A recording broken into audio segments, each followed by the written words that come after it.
Tres grandes errores caracterizan la educación que reciben hoy nuestros hijos y nuestros nietos. El primero es no tener en cuenta dos de las enseñanzas más importantes de la neurociencia.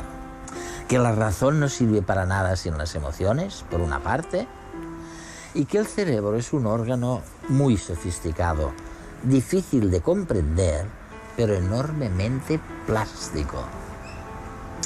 El segundo error del sistema educativo es no aceptar que los maestros han de lidiar con la diversidad cultural que existe actualmente en las aulas, pero también con lo que tienen en común todos los alumnos: las emociones, la rabia, los celos, el menosprecio. ¿Cuál es el tercer gran error? El tercer gran error de las escuelas de este siglo es la jerarquización de las asignaturas que arrastramos de siglos pasados. Y es que hoy en día es perjudicial colocar en el último eslabón, detrás de las matemáticas, la lengua y las humanidades, las materias creativas y artísticas. Para corregir estos errores, lo más eficaz es introducir en las aulas el aprendizaje social y emocional. Y es de eso de lo que vamos a hablar hoy en Redes. René, dedicamos tanto tiempo, tanto dinero y tantos recursos a las escuelas. ¿Son necesarias? ¿Para qué sirven? En primer lugar, las escuelas son necesarias porque forman una comunidad de nuevas generaciones que tienen que vivir juntas y trabajar juntas en el futuro para dirigir una sociedad. Y lo cierto es que no hay mejor lugar que la escuela para ayudarlos a descubrirse, a conocerse, a entender cómo lidiar los unos con los otros. ¿Qué modelos de escuelas hemos tenido? Ha habido bastante variedad. Escuelas como las escolásticas, ciertas escuelas latinas que eran ante todo para lo que llamamos formación del carácter de los jóvenes, para ayudarles a crear personalidades que a la sociedad le gustaría tener.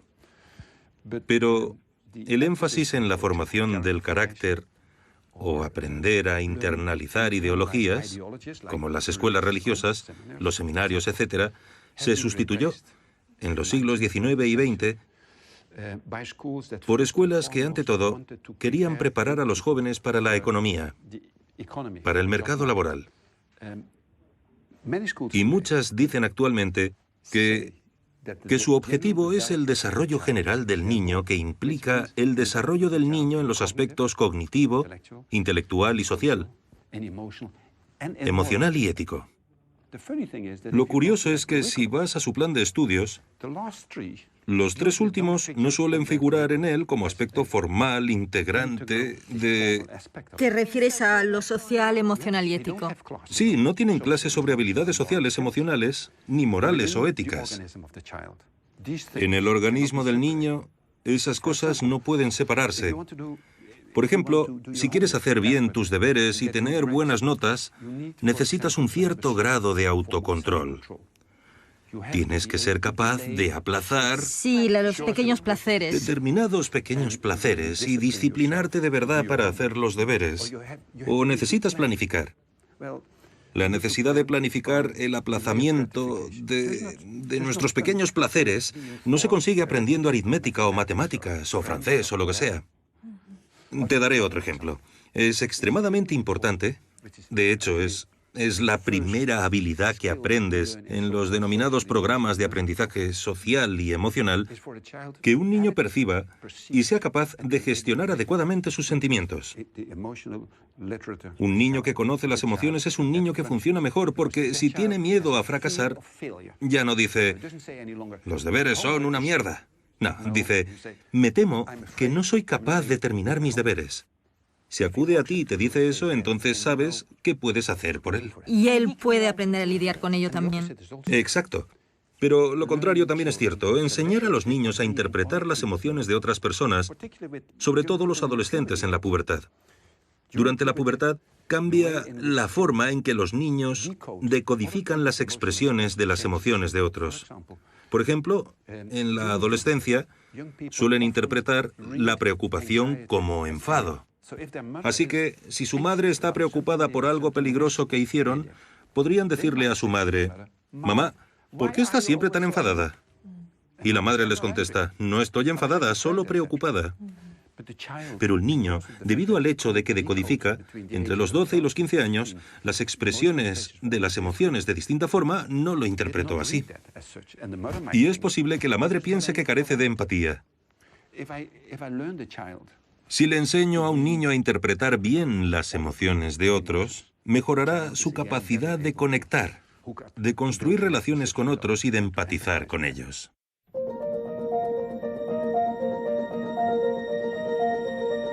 ¿Qué es la inteligencia emocional?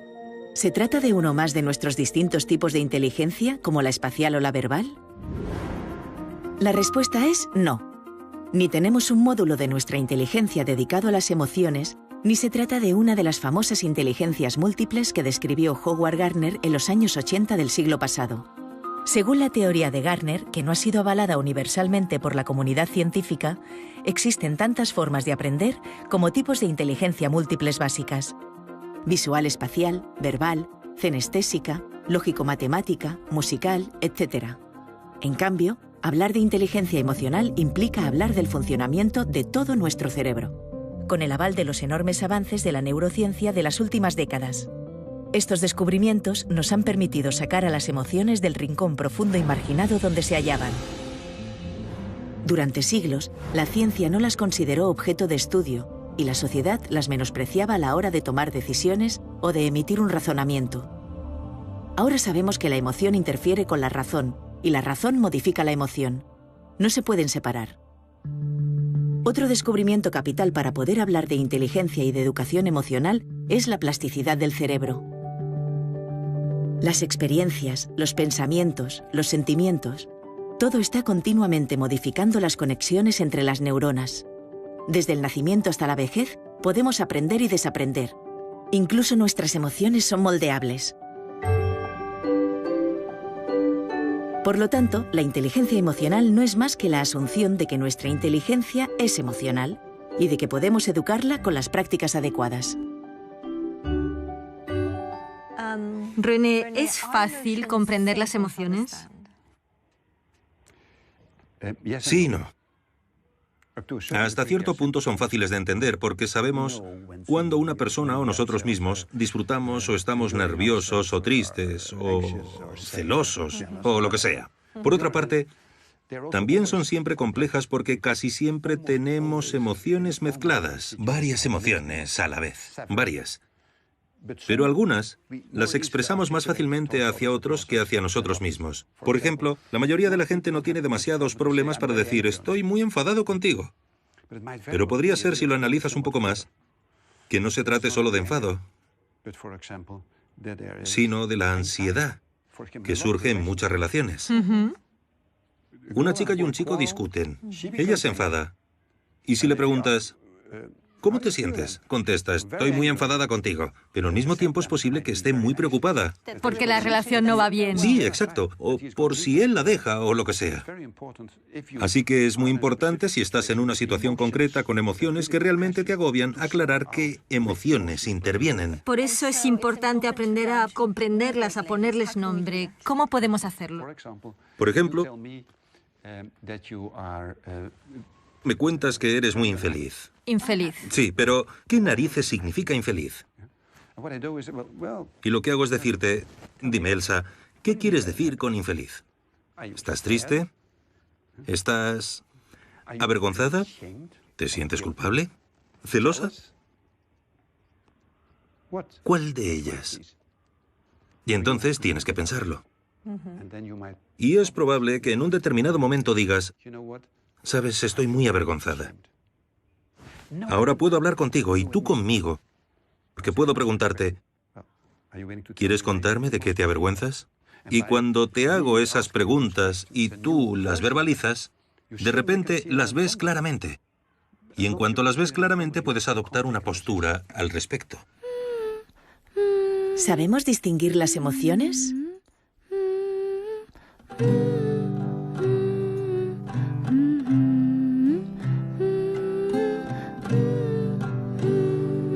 Había una vez un monstruo que no sabía lo que sentía. A veces sentía rabia y miedo, o rabia y tristeza, o calma y alegría, o calma y tristeza, o todo a la vez. Se sentía hecho un lío, hasta que aprendió a distinguir que cada hilo tenía un color y que cada color pertenecía a una emoción diferente. Así, si podía separarlas, era capaz de ponerle un nombre a cada cosa y cada cosa en su sitio y saber, por tanto, qué es lo que sentía en cada momento. Hasta que un día se encontró con una niña que no había visto nunca y sintió una emoción de la que todavía no había oído hablar. Pero esa es otra historia.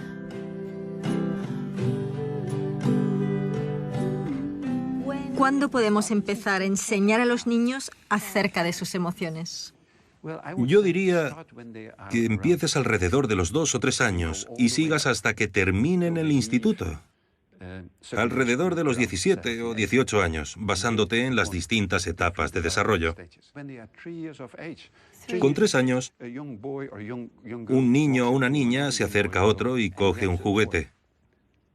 Si estás cerca, como adulto, y el juguete no es del niño que lo cogió, sino del otro, uno de los papeles que tienes como padre es parar a tu hijo y decirle, espera un minuto, míralo. ¿Qué estás haciendo? Está llorando. ¿Y por qué llora? ¿Qué tienes en la mano? Es su juguete. ¿Podría estar llorando porque cogiste su juguete sin pedírselo? Así le estás ayudando a tu hijo ya a los 3 años a desarrollarse emocionalmente. Y a ser consciente. Sí, a desarrollarse y ser consciente. Y si lo vas reforzando de acuerdo con las fases de desarrollo del niño, le ayudas enormemente. Las emociones son la esencia, el núcleo sobre el que se construyen las relaciones y se toman las decisiones. No son un lujo biológico. Al contrario. Y podemos educar las emociones. No son simplemente cosas naturales que traes contigo al nacer. No. Podemos educar las emociones de 2 formas. Aprender a percibirlas, a indicarlas adecuadamente. Expresarlas, pero también a gestionarlas. Entonces, si tantos datos confirman que las habilidades sociales y emocionales son importantísimas para los niños en todos los ámbitos, el empleo, sus relaciones con los demás, su salud mental... Y física. Y física, ¿por qué todas las escuelas no los ponen en práctica de la misma forma que enseñan matemáticas? ¿Por qué no enseñan estas habilidades? La mayoría de las escuelas no lo hacen de forma sistemática. No tienen tiempo, ni apoyo, ni financiación. Pero lo más importante es que no saben cómo hacerlo. No se les ha asesorado respecto a cómo hacerlo de la mejor forma posible. ¿Quién asesora? ¿Cómo se hace? Hay un montón de bibliografía y estudios al respecto. Una de las cosas que indican dichos estudios suele ser tan sencilla como tener clases. Y sé que algunos de los directores me dirían, ¿se te ha ido la olla? Sobre habilidades sociales, emocionales y éticas. Clases como las de matemáticas, lengua, etc. Cada semana les enseñas determinadas cosas. ¿Durante cuánto tiempo? Depende un poco de tus metas, pero yo diría que al menos 1 hora a la semana. ¿Cuáles son esas habilidades? Ya hablamos de eso un poco. Una es aprender a percibir y gestionar tus propias emociones. Sí. Esa es una importante. La segunda es cómo construir y mantener relaciones. La tercera es cómo tomar decisiones responsables y éticas. Y la cuarta es tal vez la más importante. Es cómo ponerse en lugar del otro, preocuparte por los demás, que se encuentran en situaciones menos favorables que tú, como el acosado de tu clase u otra gente que te rodea. René, ¿por qué es eso importante? Si algunos padres creen que lo verdaderamente importante es enseñar a sus hijos a ser competitivos y a ganar. Sí, sí. Temen que si le enseñas a un niño a ser justo y compasivo con otros, va a ser vulnerable, más vulnerable, y tal vez tendrá menos éxito. No estoy de acuerdo. Muchos Muchos padres valoran muchísimo que sus hijos sean defensores o partidarios de esos valores sociales que acabamos de mencionar. Pero de hecho tenemos una sociedad en la que se paga mucho mejor a los banqueros que a quienes ayudan a otros. Que forma a las personas para... No. Mira, te pondré un ejemplo de una experiencia reciente. Hace unos 2 años visité a Derek Bock, antiguo rector de Harvard. Una noche tuvimos una cena muy agradable. A la mañana siguiente proseguimos nuestra reunión. Cuando nos encontramos, estaba muy estresado y casi deprimido. Le pregunté, Derek, ¿qué ha ocurrido? Y me dijo, lo que ocurre es que anoche estaba viendo la tele y estaban poniendo una comisión de investigación del Senado. Y estaba allí Blankfein, el consejero delegado de Goldman Sachs. Y el presidente de la comisión del Senado le preguntó, ¿sabía que su empresa vendió hipotecas basura por $800 millones a un banco holandés? ¿Era consciente de que les vendía basura? Y Blankfein dijo, señor presidente, no es ilegal. Y le dijo, esa no es mi pregunta. ¿Cree que lo que hizo es moralmente aceptable? Y le dijo, señor presidente, no era ilegal. Entonces el presidente cogió 2 correos electrónicos y dijo, uno de sus propios trabajadores le escribió a otro que usted los había felicitado por vender esas hipotecas basura. Y Derek Bock, el antiguo rector de Harvard, dijo, lo que me entristece tanto es que cuando Blankfein se enfadó, comentó que se había licenciado en la Facultad de Derecho de Harvard. En Harvard hicimos algo mal. Si personas así son el producto de nuestra educación, creo que eso lo dice todo. ¿Se puede tener éxito y tener habilidades sociales y emocionales? Hacer la pregunta es responderla. No tengo que dar la respuesta, claro. Nuestro sistema de enseñanza imparte competencias trasnochadas y este hecho participa de la enorme tasa de paro que viven hoy los más jóvenes. Por eso no nos queda otra opción que defender programas que incorporen el aprendizaje de habilidades sociales y emocionales. Ahora sabemos que cada euro invertido en estos tipos de programas se recupera triplicado aproximadamente. Se trata de una buenísima inversión, sobre todo para la sociedad, porque su aplicación conlleva menos conductas delictivas, menos alteraciones en las clases y, lo que es más importante, un rendimiento académico mayor. ¿Podrías hacerme un perfil de un niño sin las habilidades y de uno con las habilidades sociales y emocionales? La cuarta habilidad que no mencionamos de forma demasiado exhaustiva es que enseñas a los niños a enfrentarse de forma ética y eficaz a los conflictos. Es una habilidad muy importante. A los conflictos con sus iguales, con adultos, con futuros clientes. Pero hay algunos conflictos con otras personas que no pueden resolverse. Así que tenemos que aprender a aceptar que disentimos y que nunca uniremos fuerzas. Los niños que no han asistido a un programa de estos normalmente no saben enfrentarse a eso. ¿No saben distinguir entre conflictos que pueden solucionarse Sí. y los que no pueden? Y cuando un conflicto simplemente está ahí, el enfado, la frustración, la agresividad, etc., siguen formando parte del repertorio de comportamientos de esos niños, lo que es triste. Para los niños y para la gente que los rodea. Los niños que han asistido a esos programas aprenden a distinguir entre lo que puede resolverse o lo que no. Cuándo puedes hacer algo y cuándo no puedes. Lo que es tremendamente importante. Por poner un ejemplo, si tus padres riñen en casa entre ellos sobre su relación, como niño difícilmente puedes hacer algo. Pero algunos niños no pueden abstenerse. No pueden porque no han aprendido a distinguir entre ambos. Así que toman partido. Y la cosa empeora. Los beneficios de los programas de aprendizaje social y emocional en las escuelas para fomentar el desarrollo de niños y jóvenes han sido demostrados en 7 ámbitos relevantes. Desarrollo de habilidades sociales. Reducción de comportamientos antisociales. Disminución del abuso de drogas. Incremento de la autoimagen positiva. Aumento del éxito académico. Mejor salud mental. Aumento de comportamientos prosociales. ¿Qué otra cosa haría mejor un niño que tenga habilidades sociales y emocionales? Deja que te ponga un ejemplo impresionante. Una parte del programa de habilidades para la vida es que también enseñas a los niños a enfrentarse a problemas afectivos graves e incluso tus propias tendencias suicidas, sobre todo en alumnos de secundaria. En una de las clases se pide que los niños se reúnan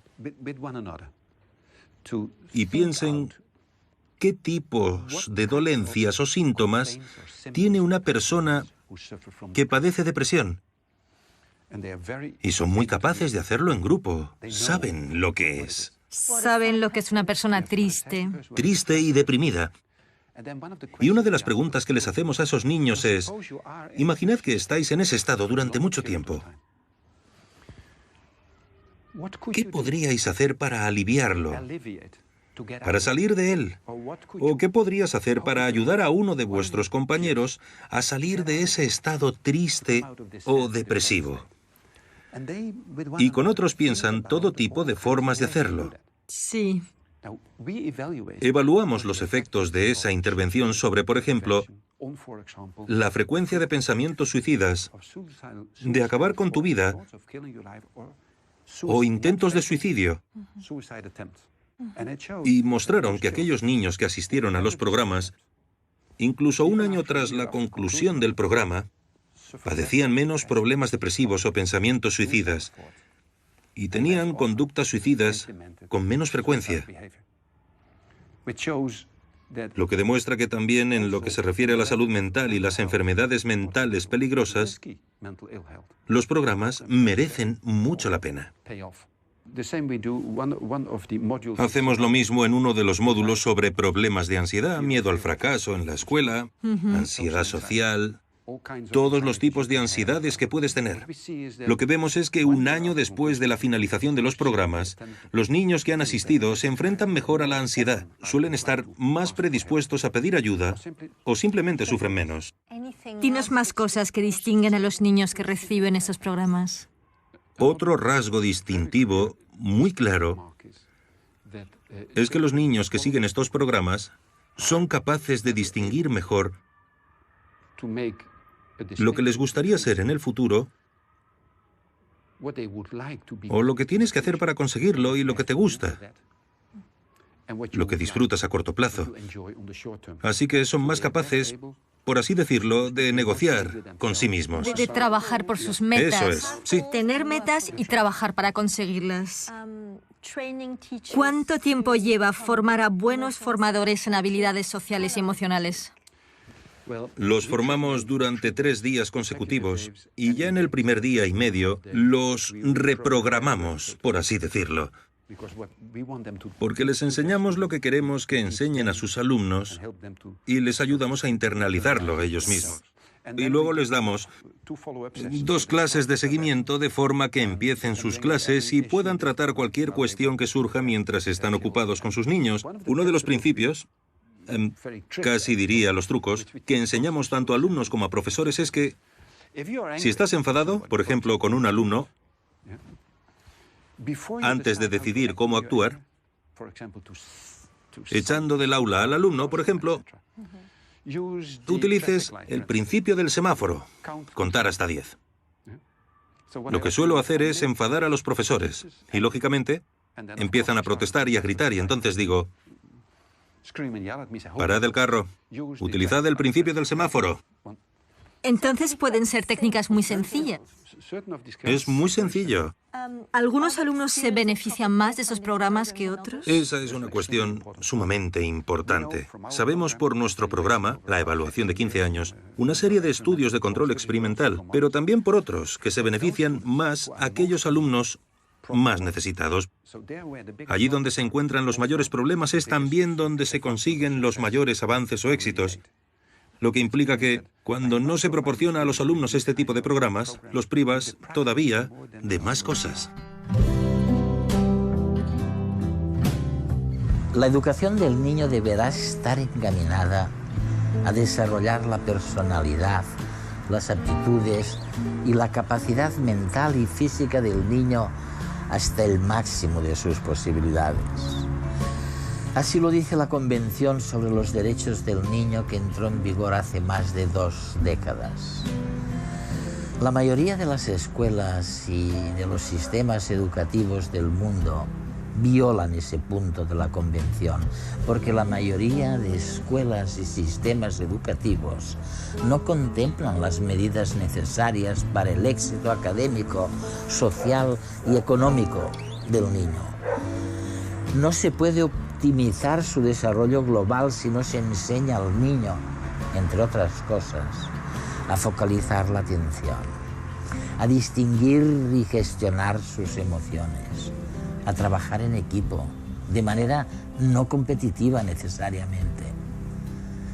Hay una gran revolución educativa pendiente antes de cumplir la Convención sobre los Derechos del Niño de 1990. Vamos con retraso. Padres, maestros y políticos son los encargados de empezar esta revolución.